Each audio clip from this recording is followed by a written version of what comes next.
Let's start by opening the model so that I can show you the solution we prepared. This is a neat example of underfloor heating with Tichelman connections. As you can see, we highlighted the different loops to make the model and drawings even more readable.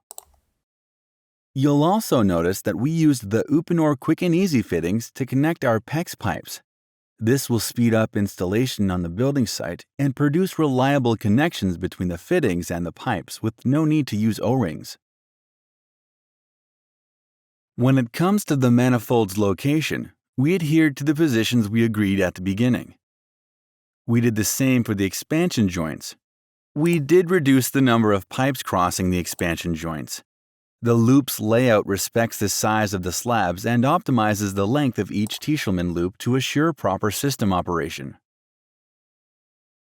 Regarding the data in the model, you will find general schedules for pipe quantities and project information and specific property sets assigned to manifolds, pipe loops, and spaces.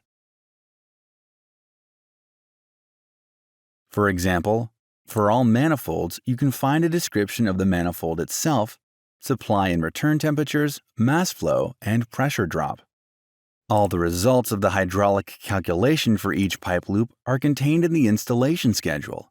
From our experience, that is all you need. As you can see, there is a direct correspondence between the model and the calculation data. Since the model is quite big, if you need to retrieve information from one pipe loop quickly, you can always tag the pipe, read the loop name, and then compare the results in the schedule.